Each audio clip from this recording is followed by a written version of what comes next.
Let's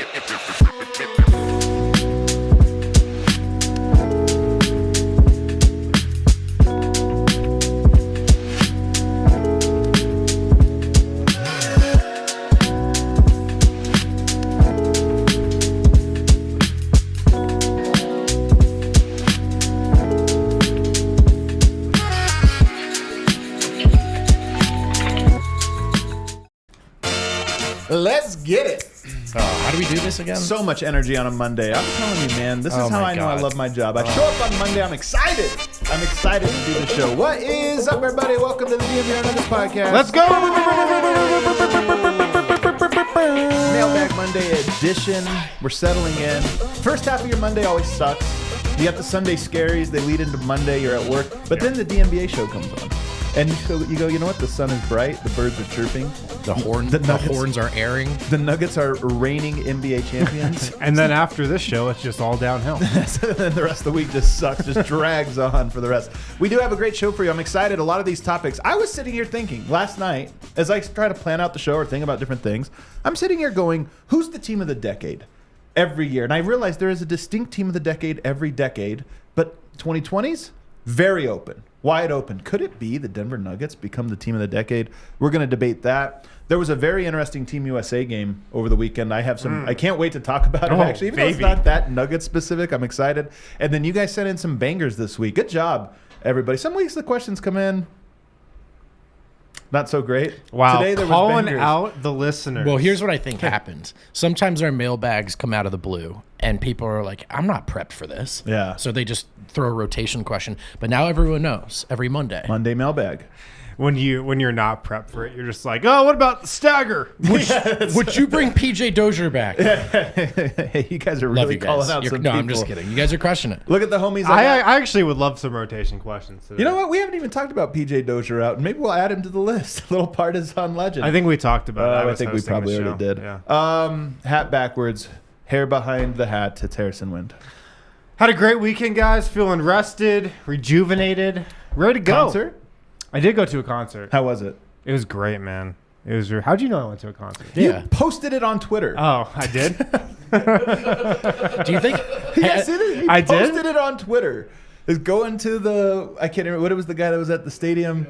Oh, yeah. Well, I saw Ed Sheeran. Ed Sheeran, yeah. At Because Mile High. It wasn't it the most packed the Mile High's ever been? Do you not know about your own concert? I mean, I wasn't looking up attendance numbers. No. Have you guys seen Set a record. Severance? Because I think Harrison, maybe more than anyone, goes home. Right. New recording, new trip on the odometer. It was a great concert, other than the rain delays, which were kind of ridiculous, but it was fun. And then fresh off the golf course, Brendan Vogt. You like this polo? I do. You look great. Do you know where I got it? It's my dead grandfather's. Oh, man, that was so dark.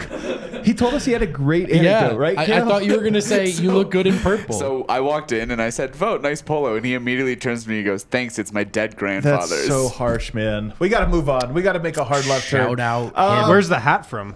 Oh, Yeah, a potential sponsor. Much different. okay. Never much asking different these deal. questions again. Guys, we're only 6 weeks away till media day. I was doing the math today.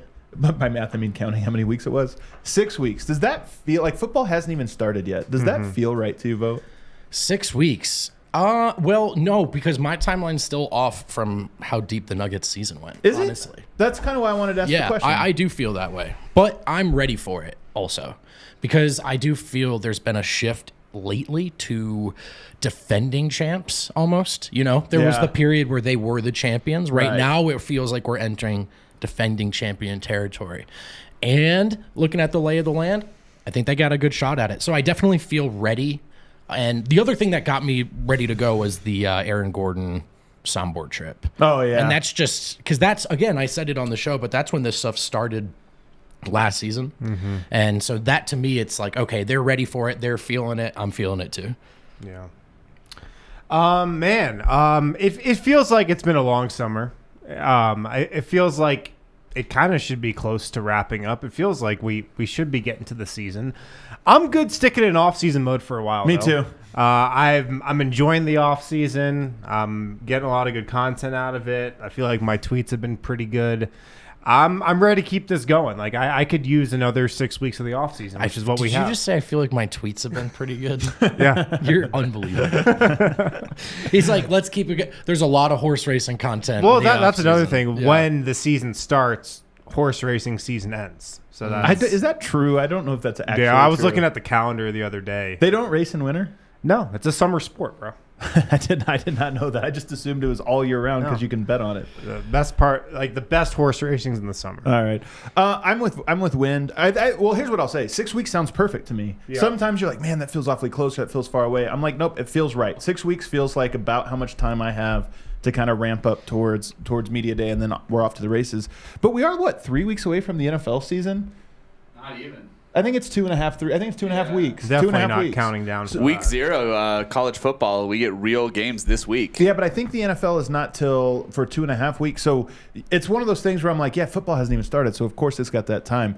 But as we've been waiting for, we did get Team USA basketball. And by the way, later this week, we get the actual World Cup begins this Friday, which I'm very excited for. I will say that it does make me miss, like as I start to see the excitement for all these teams, it does make me miss, Jamal and Nicola playing and Flacco. We'll get to that in a second. But Team USA I thought was so interesting this weekend because they had the friendly against, or the tune-up against Germany, and they were down 16 points. They actually looked a little bit like some of the bad Team USAs that we have seen in the past where you're like, they have some talented guys, but it's just clunky. Nobody seems to know what they do. Yeah. But then 3 guys kind of took over for the team. One of them, the loudest, was Anthony Edwards. Yeah. Another one was Tyrese Halliburton, who to me looks like a guy. Those 2 guys to me look like 2 guys making the leap from, they belong with all the other guys on the court to, no, those are the 2 steadying forces. And then, and I hate to say it, Austin Reeves fits into that team as this very, very, very Captain good America. Captain America. This very good role player. They storm back from down 16 and win almost comfortably against Franz Wagner's German team. Did you guys either of you guys catch the game or highlights? Yeah, I just caught the highlights and the subsequent conversation about how Anthony Edwards is now going to be the best player in the NBA. You caught the worst part then. You caught the worst part. That's the part I caught. Here's the thing. He's diminishing it, but it was actually a super dope Anthony Edwards moment. So I'm going to put Wind over here. I also only saw the highlights, but it was all about Anthony Edwards, and I saw a lot of them. And you talked about this going into the tournament, that when they send this sounds disrespectful, not meant to be, a B team, right, to a tournament, sometimes you get to see someone emerge, right? Someone embrace the moment, and he is not afraid of it. I don't know. I'm not sure where I saw this, so sorry for the improper credit, but you see the Steve Kerr quotes about how this guy just knows he's the guy. Yeah, he's the guy. Everyone on the team knows, and in the gym, he thinks he's the best player in the gym. Yeah. He's probably right. So it's definitely been him, I think, taking that moment, seizing that moment. Here's the thing. I don't know if he's the best player. I just know he's the top dog, right? Which is different. Sure. You know what I mean? It's a different thing, and he's obviously one of the best players. He might be the best player. He is really dope, but his game is a little bit more like he scores buckets, guys. He doesn't do everything. He scores buckets, and he makes decent reads at everything else. So that's why I say, I don't know if I want to give him. Here's my comparison. Kobe Bryant in 2008. I think LeBron was the best player. I just pretty adamant about that. As great as Kobe was, LeBron did everything. Kobe was top dog, and it was definitive by the end of that tournament, really by the beginning, but throughout that tournament, it was clear that LeBron, you can do the most important stuff, but I do the closing, and everybody kind of looks to me and looks up to me and all this different stuff, and I set the tone and what have you. This game was so awesome. First of all, I got to say, I've danced around this take for the last couple weeks, but I'm ready to go all in. I really love what Team USA is doing. I love what Team USA has become and evolved to. As I keep thinking about international competition and how hard it is to work around the parameters of the NBA and what do guys want, I love that this is a platform for the next generation. Right. And that game to me was the ultimate. These guys, you put them all out there and let's find out who the guys are. And to me, that's what's so cool about it. It's Anthony Edwards. It's Tyrese Halliburton. It's not Brandon Ingram. And it's definitively not That's been Brandon one of my Ingram. takeaways from Team USA. It's not Brandon Ingram. Don't think that's what he had in mind either. I think he was like, this will be my Carmelo era. And did not. It's not working. But I think I like it too. And I have to say, it's an easier version of a Team USA to root for because I know what would happen, you know?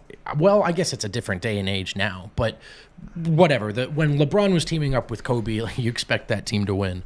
And while the expectations are still sky high here, it's just different. It's just different watching this group of younger guys try to figure it out on a stage where some programs and teams have a much stronger sense of who they are, whether that's through an ingrained philosophy or actual reps together. So I actually think it's really cool, and I found myself rooting for this team, actually, even in the scrimmages, just in a way that I wasn't sure I was coming in. Yeah. I can't get as into it as you guys, I feel like. Why?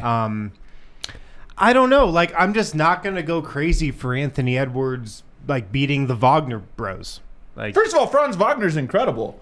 he's a good player. No, he's a very good player. He's Wagner incredible. If he was on this Team USA, I would want him to start. That's how good he is. He's a really good player. Over Brandon Ingram.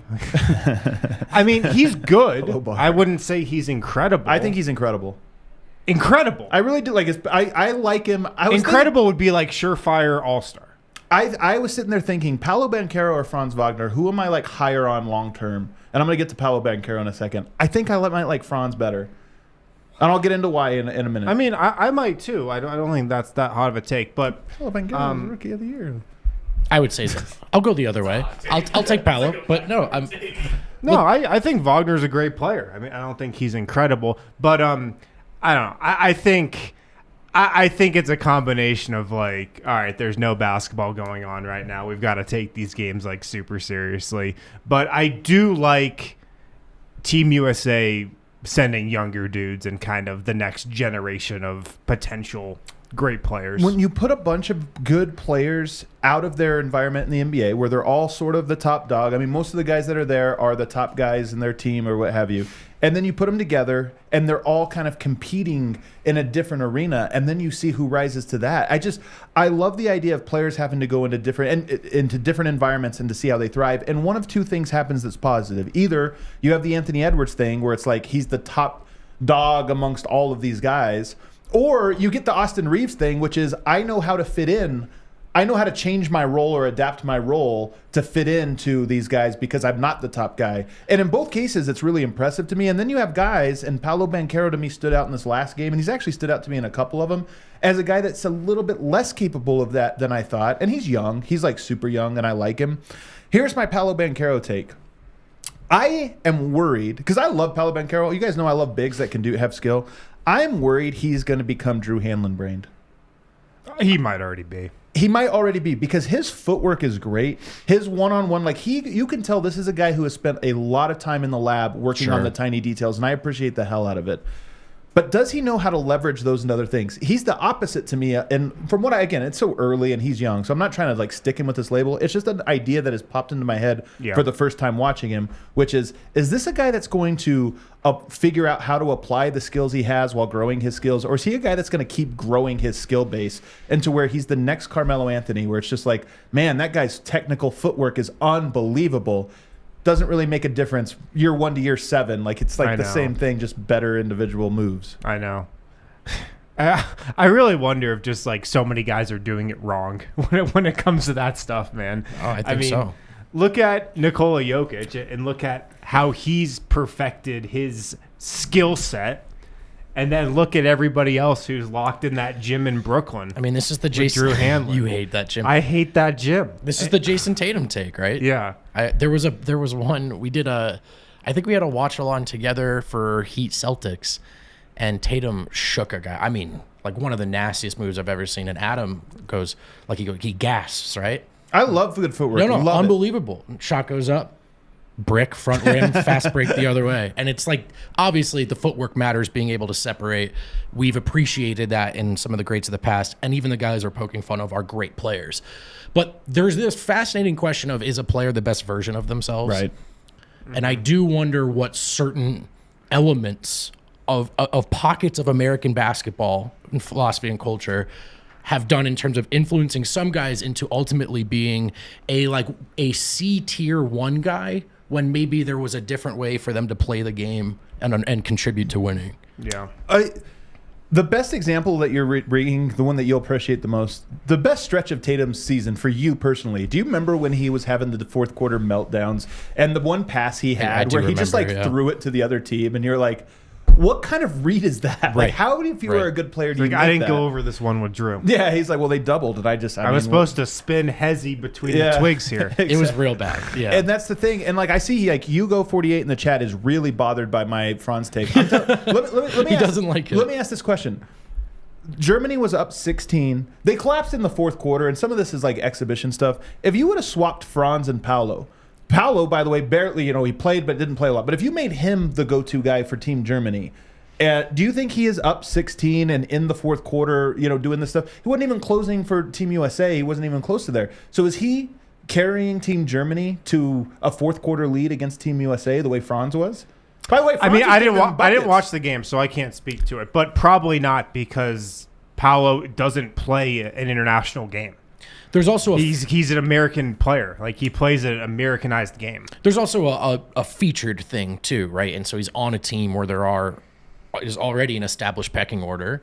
And so if he played for Team Italy, would he get to do maybe more? Probably. It's your time. By the way, now. did you hear the scandal behind that? There was a real scandal behind the recruitment. Italy was convinced they had him. Yeah. Convinced and really bothered that he backed out at the last second, kind of leaving them high and dry, because not only was it, we want him for the team, but they had like a ton of money and sponsors and stuff lined up, of which like all drained up after he left. So I don't blame him. I'd be pissed too. Yeah, I don't blame Paolo either, like for any of this, but it is like, I didn't know this. It's international competition is kind of becoming like NCAA, where teams are built behind the scenes. Yeah, it's like, how much NIL money am I getting here? Exactly. And so like some of these it's just so like sports are so corrupt. It's so hilarious. Yeah. But anyway, I just think Franz is a player to me who is his skill set is very wide, and he applies it correctly. Like, he really does understand where his skill fits into the team concept, which I think is the most underappreciated part of basketball. And it's one of the main reasons, in my opinion, why Jokic's game is so hard for people to wrap their head around. This is why they say things like, yeah, but Embiid's a better post scorer. No, he's not. Right. No, he's not. Yeah. Jokic applies his skill set perfectly, and Embiid makes his look unbelievably nice, but it's the application that matters. Yeah. And to me, Franz is like a 100 at that, and Paolo is admittedly young and can grow into that. He's got all the tools. He's got the body. He's got the frame, the wingspan, the athleticism. But will he actually apply it? He might, though, but I understand the point of the question. Yeah. I do get. See, I actually don't think it's a crazy take to say I would rather have Franz Wagner on my team long term than Paolo Banchero. I actually do not think that's crazy. But anointing Ant after they beat Germany is the part I have a problem with. Yeah, like, as the best player in the NBA is its own. Well, he's not the best player in the NBA. I understand. Well, there are some tweets I think Harrison saw it, but we do this thing sometimes where we're always looking forward and looking back. Yeah. Like, who's the next face? And so, I mean, like, Giannis and Jokic are still going. They're like just on the ascension, probably. I think it's actually gonna be Cooper Flag. Right. That's who I think it's gonna be. There's a here and now that we do lose, but I did want to go circle back and put a bow on the Ant thing. For me, we've talked a lot about wanting some of these guys to view themselves as stewards of the game, and so everything from caring about the All-Star game to playing as many games as you can and not load managing, caring about the city you're in. And then even this, now it's not novel for someone to embrace Team USA. That's a challenge all the greats have taken on. But there is a little bit of, there's a vacant throne, right? Who's going to be that guy for that program? Because there's a generation that graduated. And we're in an era where we're talking about this as an international game more than ever before. Would Team USA even win, right? So it's really cool to me that Anthony Edwards, seemingly no hesitation, looked around and said, oh, there's an open seat. No, it's me. He didn't look around. It was innate. This is the thing. Like, watching it didn't look like this team needs me, so I'm going to step up. It just was in him to know it was killing time, and he made almost no mistakes. Do you remember when Bones Hyland played summer league for the Nuggets. Of course. And he didn't practice at all. Everybody had COVID. He just kind of walked into Thomas and Mack Center, showed up an hour before the game and played. And there was a point in the game where it was a close game in the second half, I think, and everybody just recognized that it was time to let Bones take over. Of course, yeah. We recognized it watching. Yeah. The coaches recognized it. Everybody on the floor recognized it. It was like, all right, Bones is our best maybe he's not our best player. Maybe it's Bull. Maybe it's somebody else. But we need to get the ball in Bones Hyland's hands. He's got to go to work. It's just his time to take over. And that is kind of a similar thing of what's happening with Anthony Edwards. Everybody just recognizes it. Last thing I'll say on Ant, and we got to go to break and move on, but my perfect contrast over the weekend, because you heard about Anthony Edwards, what a game he had. What you might not have heard about was that Karl-Anthony Towns ejected from his game. I saw that too. Ejected from his game on the same day. He's in peak playoff form. In the silliest way possible, too. It was such a cat. You've seen it, I assume. So he go for it. Oh, well, he gets called for a foul, and he gives a flailing arm, and he gets teed up immediately, and he turns around, and he mocks the tee, and is immediately tossed. Those FIBA refs, man, they don't mess around.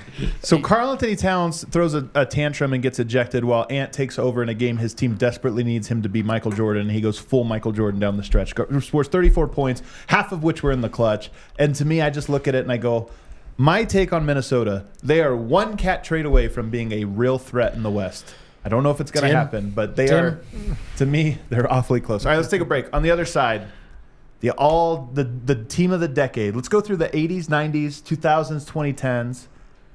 You'll see a real trend here are the Nuggets on deck. My last take on Team USA, why was Bobby Portis in the game in the closing minutes? Winning time player, bro. That was I actually did catch the last 3 NBA. minutes. I have so many more hot takes on this. We have time. I will NBA say this. champion. I was like, Bobby Portis? Do you know why? I forgot he was even on the team. Oh, he can't play Paolo, man. He doesn't know his role. But I think the other part of this is another guy whose stock to me is on Agenda. watch. I'm getting ready to move it into a cautious, sell. Jaren Jackson doesn't know where to be on the court either. Really good impact player, but in the way a lot. You take Franz Wagner over him, I'm guessing. Let's go to break. Maybe that's where all his blocks come from. He's out of position. Anyway, to you. Broken Tee, guys. The coolest golf course. The golf course with the best vibes in all of Colorado. If you're looking to play some golf this weekend, as summer turns into fall here. On my way now. You look like you're ready to go. You should head to the Broken Tee Golf Course. And they have an award-winning practice facility, 27 total holes. They have an 18-hole championship course and challenging par 3 course. I love a good par 3 course. Stocked pro shop full of awesome gear, wall-to-wall drip. They got a great restaurant at Broken Tee. It's called Wyatt's. They have experienced teaching professionals as well. There's also a charity tournament going on September 22nd. Prizes supporting Bridge House Tri-Cities Homeless Action, so you can participate in that as well. BrokenTeeGolf.com. That's where you need to go to make a tee time. That's where you go for the latest updates and happenings around Broken Tee. If you use code DNVR10, you're going to get 10% off any round on their regulation course. Golf's not cheap. We know that, especially this year. BrokenTeeGolf.com. Make a tee time there. Use code DNVR10 for 10% off any round. Volo Sports is one of my favorite organizations. We're all about community at DNVR. I think we build community into life for kids. There's Little League, right? Whether it's sports, it's dance, it's cheer, it's chess, or you get the idea. Whatever your thing is, we make an effort to provide it for you. What about adults?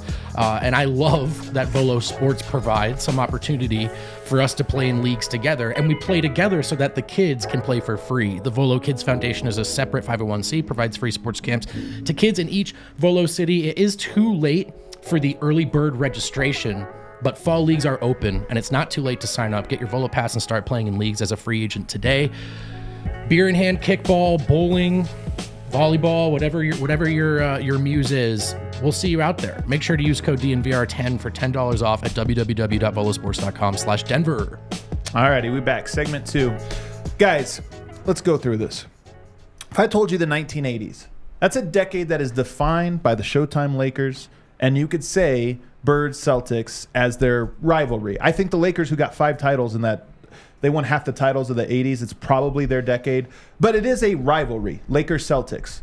Yep. And you get Magic and Bird. Pistons get 2 in there as well. You can maybe throw them in, but whatever. The 90s, unquestionably the decade of the Bulls. Are you sure? I'm definitely sure it was the decade of Michael Jordan's Chicago Bulls. They won 6 of the titles in the decade. I actually think, this is a crazy take, I think part of the mystique around Jordan is that it happened within a decade. There was no 88 through 95, which makes it almost confusing. It's just cleaner to say the 90s. Everything about Jordan's career is so clean that he didn't lose in the finals, and it feels like this great thing, even though what does it matter if you lose there? The conference finals is the ultimate best team or whatever. But for him, that's clean. The fact that it happened in the 90s, contained, it's like he owned a decade. It's very clean. So many things are so clean. True. You go to the 2000s, the Lakers win 5 of the titles. They have Kobe and Shaq. Then they have Kobe and Powell. To me, you could make a case that the Spurs were a team. They won 3 in that decade, but I don't think so. I think it's clearly the Lakers were the team of the 2000s. And then you go to the 2010s, the decade of the Golden State Warriors. Dominated, almost more than half. They dominated at set records, did all these different things. I don't think that's very controversial to say, other than Lakers Celtics, and then you had Spurs making a little case here or there, whatever. 2000s is now the Lakers won in 2020, Bucks won in 2021, the Warriors got one in 2022, and then the Nuggets in 2023. We're not quite halfway there, but it's wide open. There's no one player. If you look at the legacy of this, Steph Curry and LeBron each getting one. On their way out, I doubt that either one of those guys individually is going to own the rest of the decade just because it's like... Fair guess. Fair guess. Giannis's Bucks and Giannis in particular, have a case. Denver has one, so they're already on the track. And then you could look at a future team. Maybe it's a Celtics. Maybe it's one of these young teams that you think they could string together a handful. Maybe it's the Suns or this or that.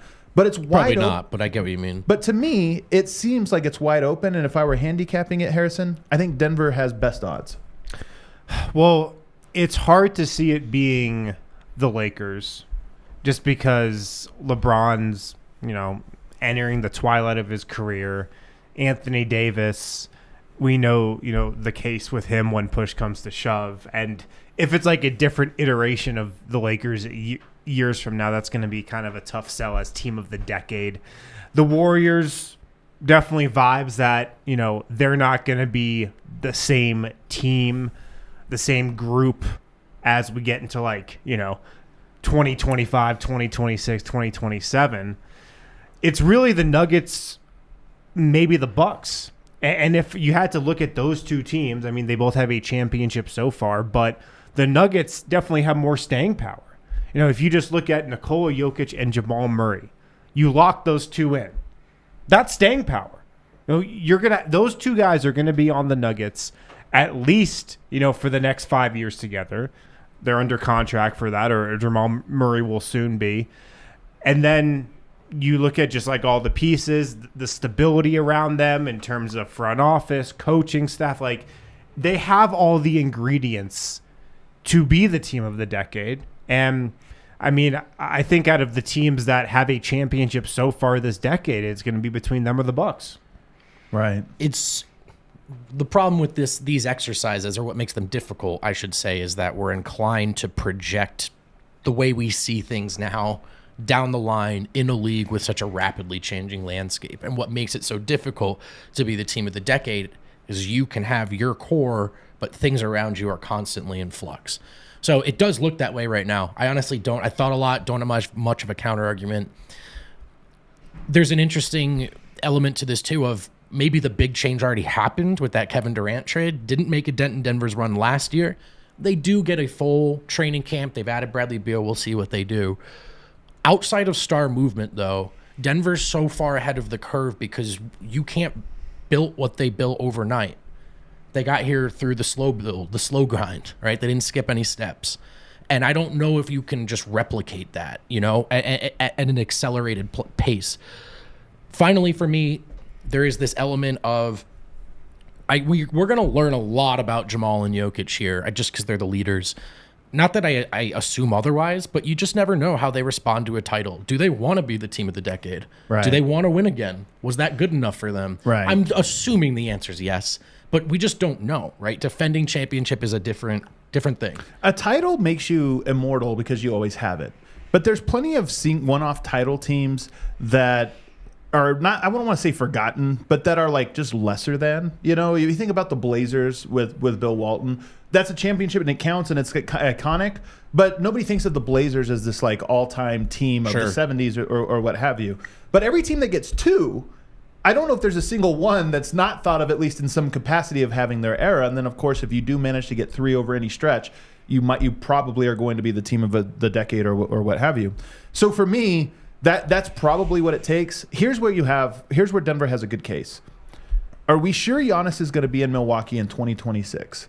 It feels like, I think we should say probably, because the field versus the team or whatever, like it's more likely that he stays than goes, but whatever.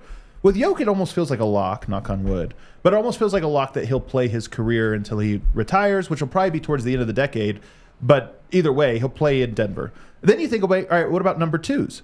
Is Drew Holiday going to be in Milwaukee for the next 2, 3, 4 seasons?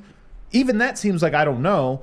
Middleton almost seems, who knows? Whereas with Jamal Murray, I think we all feel pretty confident that he's going to spend a lot of time. So not only is Jokic going to be there, but Murray's going to be there. So the stability of, okay, this is going to have a continuity to it, I think is very, very high. And then on top of that, like you said, they've already got one. For a team like Boston to pass them, they would have to win one to tie Denver. Right. Then they'd have to continue winning. Well, you also have to think about the age of the Bucks core. Right. Giannis in his prime. Chris Middleton, 33. Drew Holiday, 32. I think that's how old those guys are. I mean, they're on the downsides of their careers. Injuries have cropped up with those guys. You just can't pencil them in to being, second and third best players on championship teams for that many more years. Drew's 33, and he'll be a 35-year-old unrestricted free agent in 2025. Yeah. We're with the Nuggets. Nikola Jokic, no signs of slowing down. Jamal Murray is kind of on the up, man. A young 26. Yeah. He's a young 26. I mean, he's 26, but he didn't play one of those years. Aaron Gordon, younger than you think, still has a lot left in the tank. Like, they just have more staying power than the Bucks do. Who are the other threats? So I said Boston just because they've been to a finals now and they have those young pieces. Who else is a real threat to be team of the decade? Phoenix feels like they have a smaller window, but the window could be would have middle. to win like 3 in a row. There's a weak argument. Because they might only have 3 years to do it. They did go to a finals, though, in this decade, so true. that kind of counts as for just kind of Maybe doing if overall. they get 2. I don't think this is going to happen, but I don't know. Maybe there's a Memphis fan somewhere saying don't count us out, as a group and a core. I don't think they're going to get one. I'm just trying to think of groups, Well, with Oklahoma staying City, they're like a ways away, but they're like they might have to wait their turn, dude. Denver's but it might so be far 27, ahead of, 28, 29. They'd have to do that. That's kind of what I mean. So, I look, as far as what we're getting at, the staying power, it is Denver, and that's what both regimes in this front office worked so hard to maintain through a lot of temptations and good reasons to, jump ship or skip steps. The idea was always, even through the purgatory years, no matter what we do, we want those 5, right? Or those 4 plus KCP. And that's the thing is some teams get titles at the end of their rope, but Denver has a title with some room in front of them to run here. So it's exciting. The other team that there's a slight possibility it could be, I don't think it will be, but I think they're in the conversation, is Miami. Yeah. If Miami was to somehow win the championship next year, They went to a couple finals in the 20s. it could be them. I don't think it will be them. They're way behind Denver, but it could be. And then a sneaky team getting into this, whether it's through trade or what have you, the clock would have to start now. You know what I mean? Like if there was the Knicks make a trade that somehow lands them a superstar and it's like, okay, they start rattling them off. They're just so far behind. Right. They'd have to start winning right now. And maybe Embiid and Dame go somewhere, but even that hypothetical team, I just think Denver's ready. I think Denver's ready to at least walk into a 7-game series with any configuration right now. I feel like there's also, if you go by decade, a player. You don't just have to do this for team. The 80s is clearly Magic and Larry, right? Very definitively the two of them together. 90s is clearly Michael alone. 2000s is like Kobe, Shaq, Duncan, I would say. Maybe you would even say Shaq and Duncan might be the guys of the decade. I think Kobe probably belongs in there as well. Kobe, Shaq, I think. Kobe, Shaq more than Kobe, Duncan. Yeah. Duncan was in the conference finals every single year for an entire decade. He but was. He's so quiet. This is going to happen to Yo. I'm so defensive of Duncan just because I know how it's going to go with Jokic. Me too. Jokic going to win 5 titles in the 2020s, and he's going to be somehow the second player of the decade behind Booker. It's going to be the decade of Drew Hanlon. Drew Hanlon's number 1. No, it's going to be Tatum. They Tatum's play gonna get one the title. NBA championship in that freaking gym. Jokic's going to have 4, but they're going to be like, Tatum, man. He was in the conference finals every year for a decade. That decade was unbelievable that Tatum had. Just nobody on his level. I do like this sort of question, though, for me of, are the Nuggets going to be a Mavs, a Bucks, or a Spurs? And when I said, usually teams at the end of the rope, I kind of mean the disruptors, the unusual suspects, as opposed to these dynasties and, X many faces that have kind of dictated the history of the league. Every now and then you get these, like San Antonio, but they turned it in.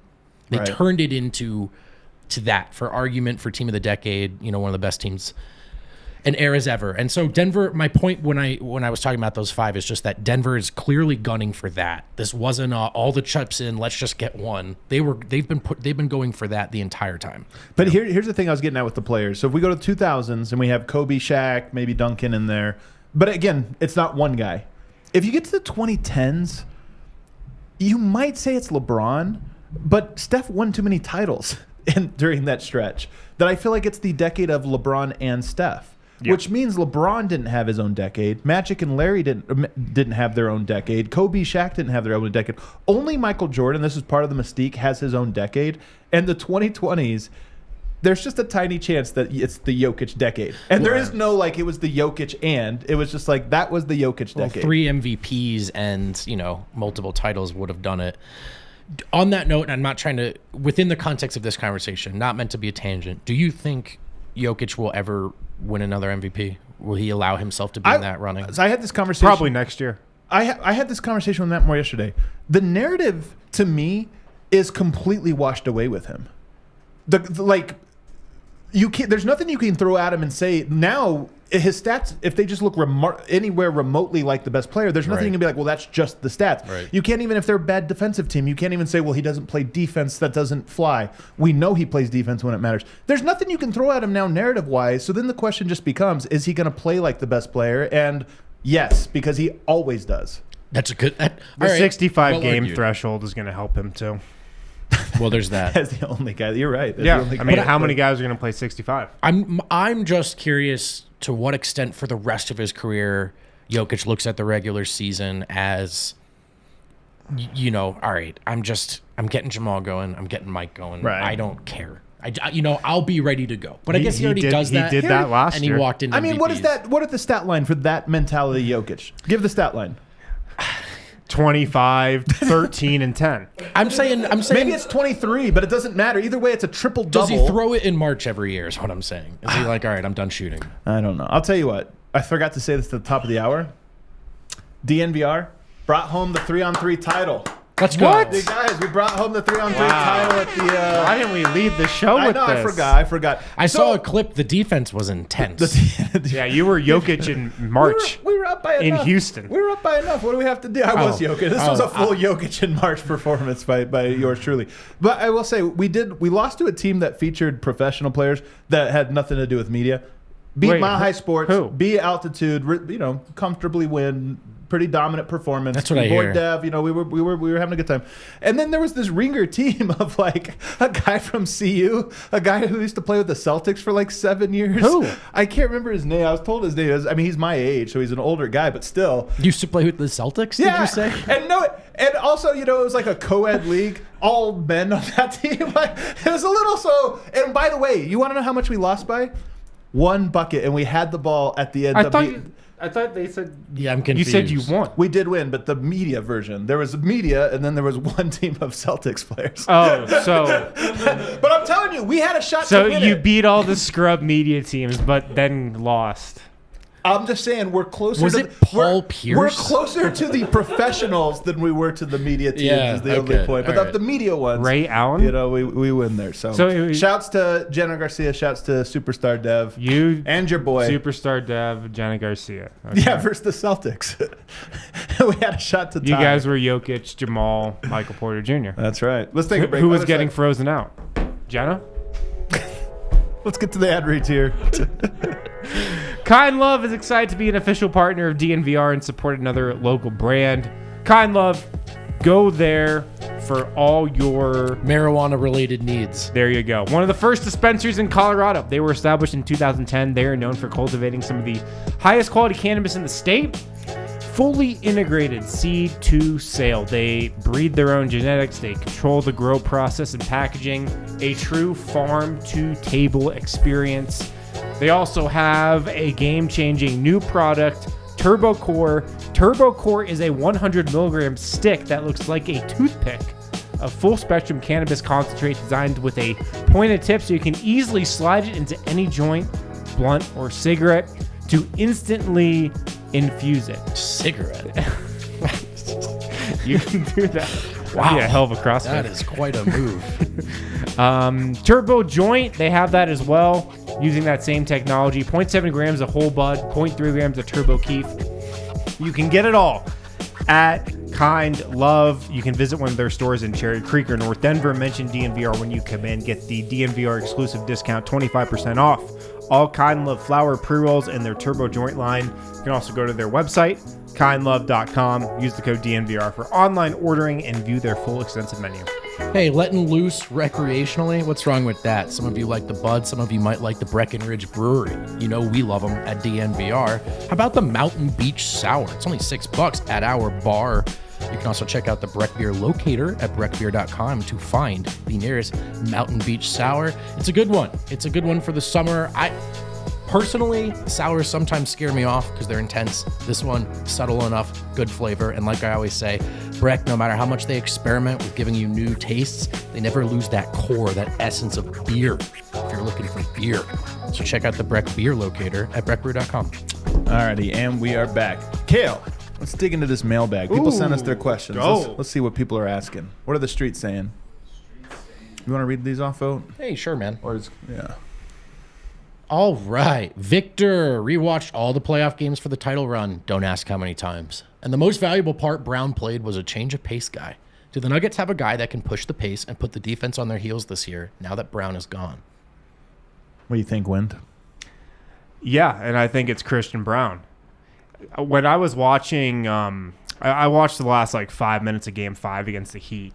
And one of the most underrated plays of the closing minutes of the Nuggets championship was when Bruce Brown got an offensive rebound and put it back in. Oh, yeah. And it was immediately after Michael Malone subbed him in for Michael Porter Jr.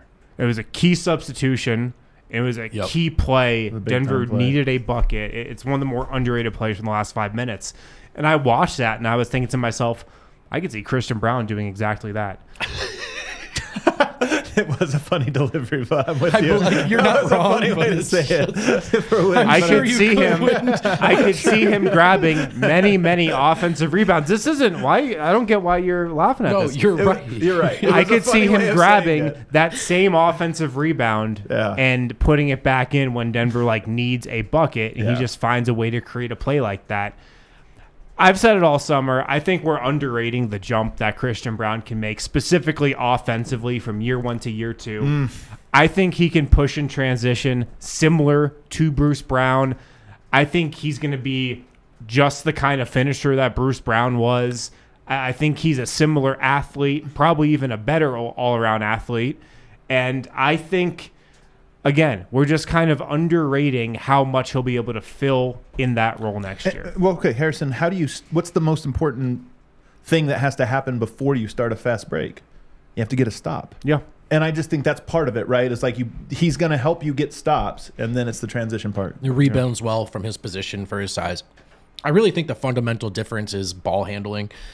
I also think Bruce's ball handling actually wasn't exceptional by any means, but it's something he does in a way Christian doesn't necessarily. He can on a fast break. He can in transition. Yeah. So, by the way, when laughing aside, You were all over it his rookie year. I see no reason why it can't be right this year.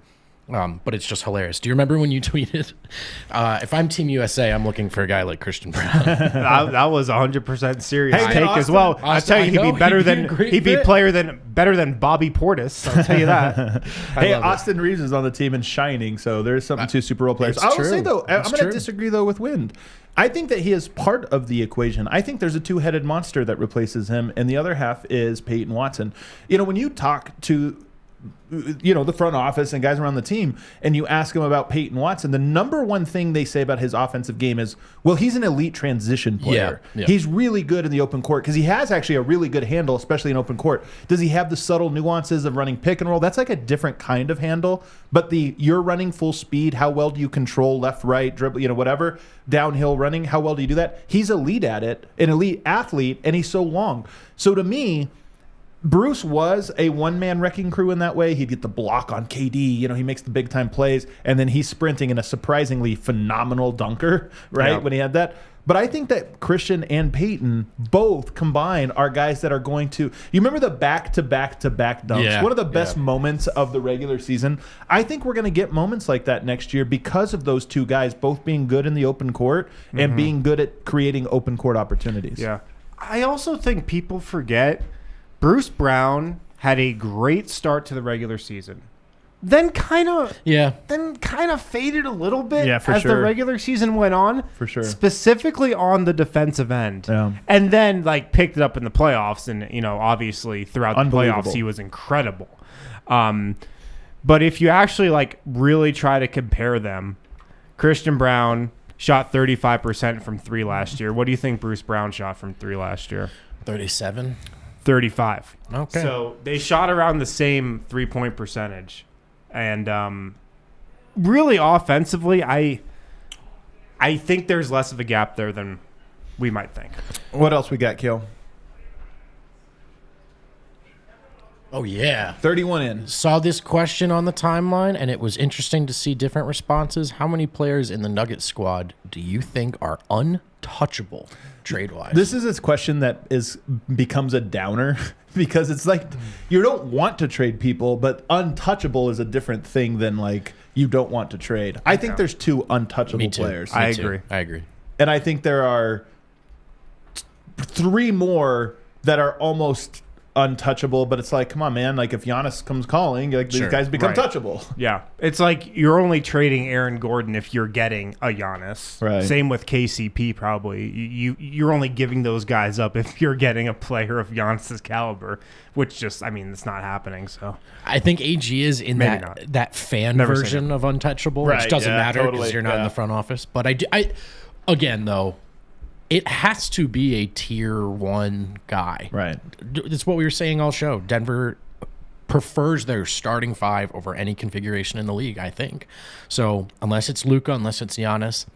And even then, honest to goodness, I think they'd think long and hard about it. Because just the point, I think so. Maybe the lesson we learned from Denver's title among all others, A, it's important to have Jokic on your team. But B, why did they win? And I think it's, I think we all prefer to think in our minds it was the don't skip steps part. Right. I think there's no question about it. And then the young guys, again, they don't want to trade them, but they're all touchable just depending on what the deal is. So I will say this. I saw on the timeline. Phrasing, perhaps, but I agree. Over the weekend, I saw would Denver trade Dame for Murray straight up or something like this? And it's hilarious. Do you remember those? Well, no, I saw it yesterday or this morning or something. And it's funny because if you really break it down, if you said who's better, Dame or Murray, 99.9% of the NBA fans would say Dame, and this is the easiest question on earth. But here's what's funny. We know Denver can win with Murray, and not only can dominate, and we know that Murray is going to be better for longer than Dame, right? He's younger, so there's Dame is kind of at the end of his window, in my opinion. I don't know that there's 3 more good Dame years in there. We'll find out. There should be 10 more years or 8 more years of good Murray play. So we know Denver can get it done with Murray. We know that chemistry is great. We know that the defensive part checks the box between those two. Why on earth would you trade that even if he was better?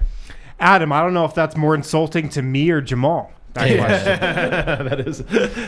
That's insulting. Thanks, Tim. It's a question you explore before the title. Yeah. 3 years ago. Yeah. And by the way, that's when it first came up. And now That's my favorite part. There is a correct answer to this question, right? It's the group that just won the first title ever for this org. And Murray, I guess technically untouchable. I mean, there's only maybe 3 untouchable players in the whole NBA, right? So, and Murray's not one of them, but he's untouchable in that if Luka was available for Murray, I think Denver might do it, but I'm not 100% sure. I don't think they would. Even that trade. No, I don't think they would trade Jamal Murray for Luka Doncic. No. Yeah, what about Giannis?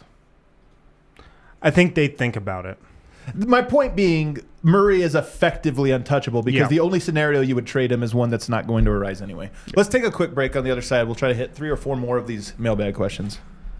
Oh, man, everything's fun after a title. Shady Rays, guys. Take on the sun with gear built to last. Shady Rays, they have you covered. You can go to shadyrays.com, use the code DNVR, 50% off 2+ pairs of polarized sunglasses. If you want to shop in person, you can do that as well. Park Meadows Mall, Shady Rays has a location right there. Coolest part about Shady Rays is they have awesome customer service. They take care of you if you make a purchase for them. If you lose or break your pair of Shady Rays, even on day 1, they'll hook you up with a brand new pair. Do you know how I don't lose my Shady Rays? Do you never wear them? No, I have a pair in every place in my life. I have one at the house, I have one in my bag, and I have one in my car. So I always have a pair close by. There you go. But in case you do lose them, you can get a free pair, even on day 1. Also, if you don't love your Shady Rays, exchange them for a new pair. Return them for free within 30 days. No questions asked. ShadyRays.com. Use the code DNVR. 50% off 2+ pairs of polarized sunglasses.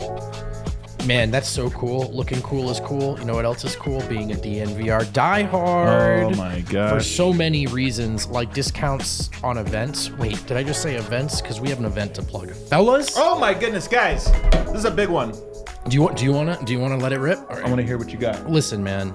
This Friday, we want you to come to the DNVR bar for a live show experience. We're planning it. It's a live pod, but if you know us, you know we blow these things out. We want you to feel like there's a reason you're in that bar, and it's not just to listen to the pod. It's to be a part of the show, hang out with us, and come get your book signed. If you have the Golden Era book, bring it to us. We'll sign it, talk Nugs with you. Also, which DNVR beat is the best, would you guys say? It's Nuggets, right? Yeah. It's Nuggets. I would say the so. Avs had theirs. The Broncos had theirs. The Buffs have had theirs. They've all been good. We want ours to be great. Can you help We us? want it to be like, hey, man, that's the Nuggets. Man. I want the to Nuggets. take some dope Pack pictures. the bar. Everybody was involved. Like laughing, clapping. It's a good time. We will we'll sign your books if you want. You can buy the book at the bar. Come hang out with us and a whole lot of diehards. Talk Nugs. Who doesn't want to talk Nuggets right now? What a treat. What a treat. All right, back here. Kale, rapid fire. Let's go quick on these ones, boys. My bad. Will MPJ finally average 30 minutes a game this upcoming season? I think so. What did he average last year? Like 29. 29. Yeah, I'll say so. I'll say yeah. I honestly think no Bruce means yes. I'll say yes. I'll say yes as well. Our boys all growed up. Malone, on the other hand, he's still He's like, no. Did I just love what Justin Holiday brings off that bench. The staggered lineups. Phil Q, we all know what he's talking about here. Did MPJ mean to go behind the back to front between his legs on that fast break in Game 5? We've never seen him try anything like this, and he saves it for Game 5 of the finals. I have a real take about this. The answer is no, but at the same time, it wasn't a mistake. So here's what I mean. When you work on basketball, you can't something random happens on every sequence, right? You have skills, and then your brain applies those skills like rapid fire, right? To me, was he thinking, I'm going to split the difference and go through legs? Absolutely not. But it was somewhere in there. That skill set was somewhere in there, and it just manifested itself in real time into one of the sexiest / accidental moves of the entire Game playoffs. 5 of the NBA Finals. NBA Final. It was an incredible. Look at this play. Bloop. Oh my! And I'm telling you, like, this is It's the a thing. smooth recovery. This is the thing about Mike. I'm not kidding about this thing about your brain has this. Do you guys remember the video of him in high school, like as a sophomore? He actually was a phenomenal one-on-one player. Yeah. That was his thing. He was a great. And then the injuries have kind of zapped some athleticism and some development, this or that. Michael Porter has more bag in him that is, I think, zapped from some development. So some of it's like rustier, this or that. But he has it in him. It's like that was his subconscious bag coming out. I actually think, too, it's funny to look back at the old Will Barton tweet, which is prophetic, except that he says he has a handle. But here's the thing. Porter is... But I think he did. I think he did. Porter's like near just about 7 feet tall, and he's had 3 back surgeries. And you can even see it in that clip, man. He can't dribble because he can't really bend over. Yeah. He can't really get low. But this guy's been playing an insane amount of basketball his entire life. Right. So to your point about the reps and the brain, this guy is a basketball player, man. This is what he does. Mm-hmm. You with it too, Harrison? We just gassing up Yeah, MPJ. no, I'm with it. Subconscious. That was his subconscious move. All right, what else we got? Nuggets in 5. Which current and former Nugget players would we hate the most if they were never on the Nuggets, but on rival teams? This is not a question about players like Nurkic, for example. So, would we hate the most if they were never on the Nuggets, but they were Blazers? Probably Michael Porter. I'm going to throw Facu out there. Oh, fuck. We would have If I hadn't watched Michael Porter's whole career. Yeah, I agree with that. And if I hadn't watched him go from a god-awful defender to a perfectly fine defender, and if I hadn't seen him take the steps in his game and grow into the player he is now and just kind of to fit perfectly alongside Nikola Jokic and Jamal Murray, I'd probably hate Michael Porter. And also, he's just, again, we follow him so close that we see this, what appears to be a pretty good person, right? Yeah. Who has some sound bites that maybe are unpopular, especially online. That's a good point. And I think that this should be a lesson to you because there's a lot of players, and I'm not talking about the Kyries who have repeatedly got in front of the mic. Sure.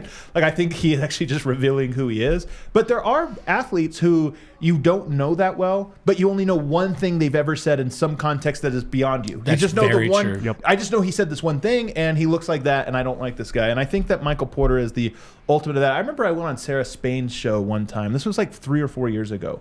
And Does she know that? she asked me about Michael Porter, and she said something like, yeah, but off the court, he's a pretty bad dude. Something to that. And I was like, I don't know, man.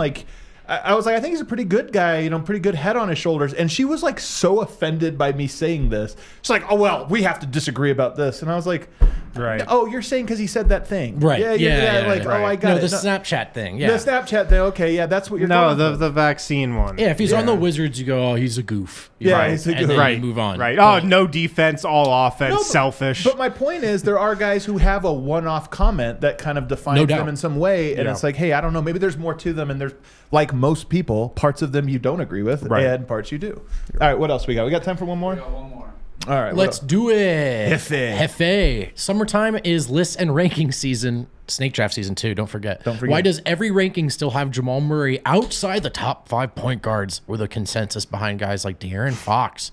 I have not seen these rankings, but I'm ready to get upset anyway. Seems like playoff success has only mattered when trying to discredit Jokic MVPs. We just got a downvote for this question. Jamal Murray level of respect hasn't changed much. Yeah, the conversation with Jamal is weird, because now it's pivoted to he hasn't done it in the regular season, which is just hilarious. And I actually think a real reason why his numbers aren't more inflated in the regular season is because he's on a stacked team and actually tries to point guard like a traditional point guard does. 10 out of 10 take. He's actually talked about this. Jamal has talked about this, how part of his job in the Nuggets offense is to set guys up, run his team, put other guys in position to score, to get buckets. And he actually, I think, enjoys playing the role of a traditional point guard at times. Could he average 25 a game? Yeah, he might next year. He's that good of a player. But him playing with Nikola Jokic, Michael Porter, Aaron Gordon, KCP, he tries to be a traditional point guard, especially in the regular season. And that dumbs down his numbers a little bit.